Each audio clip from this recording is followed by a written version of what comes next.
Maybe you, like me, are trying to get a job in the animation industry, and despite us collectively proving that the animation industry can still operate with people working remotely and outside of a studio, they definitely want us back in studio. And maybe if you're like me, aren't really hearing back from people, um, you know, and you're starting to wonder if you really have to make your way out to California. Maybe, you thought you can postpone the move like me. Maybe you're thinking about it. Maybe it was something you always wanted to do. In this video, I'm going to just share a bit of my thoughts on if I feel that not being in California is hindering my job opportunities in specifically speaking. My name is Monique. I'm a production management specialist, primarily working in the animation industry, but also dabbling here and there in the VFX industry. I'm also the host of Simple Robotics, the podcast, a podcast that explores the animation industry. This question I received from I am Joshua Leonard on Instagram. He says, how is the job hunt going? Do you find the LA industry to be biased towards NYC, Atlanta, and other industries? I guess I'm just asking, do you think you would have been picked up a lot sooner had you lived in LA? Now, I think that this is just a great question because obviously, well, maybe you guys don't know, I was impacted by the Netflix layoffs late spring last year. Completely turned my life upside down. My life has not recovered yet. Hence why I have decided to just pour into YouTube 100% because I have the time.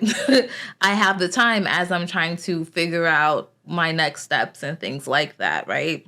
I am not sure if I really believe that the industry is biased per se. Like, yes, there's favoritism. Maybe that is bias in its own way, but it just kind of makes sense, right? All the studios, the big studios, are out in California, and they want people in those studios because they've spent money building them up. They're paying rent on them. So, like, I get it.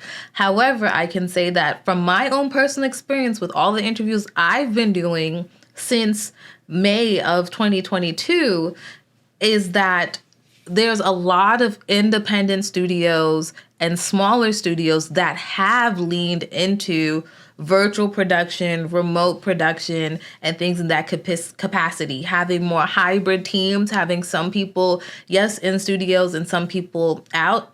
That I've seen a lot of leniency when it comes to artists. When it comes to production management, I understand the importance of having people in studio. Just also as a person that's worked in studio and has spent significant time working remotely, I understand the benefits. I personally think it's important for entry level and early career people to be in the studio culture. Like, I wouldn't want them to be robbed of that experience at all. There's just something very specific and unique about being in the studio culture that being remotely, I would not be as good as I am without some of that as my foundation, right?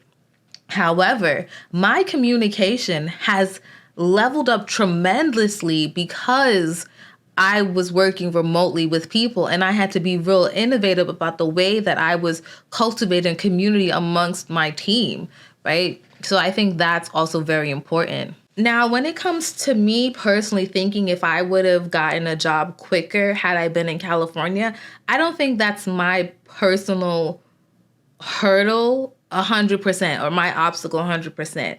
My obstacle is that I'm aiming for the next position than the position I last held at my previous employer, right? Whereas a lot of studios don't kind of hire up externally in that way. They hire you basically at the title you were and do a lot of promoting within. And that's something that I have just been toying with. So when it comes for me in opportunities as a production coordinator, it has to be the right opportunity for me to take because I'm actually aiming for something higher. So there's been Me just exercising discernment, and saying, like, weighing my options, like, do I really want this position to say that I have a job in the industry again? Or do I want to wait for something that may be in more alignment with where I'm trying to go? So I can't say that per se is why my job experience at the moment has been so challenging.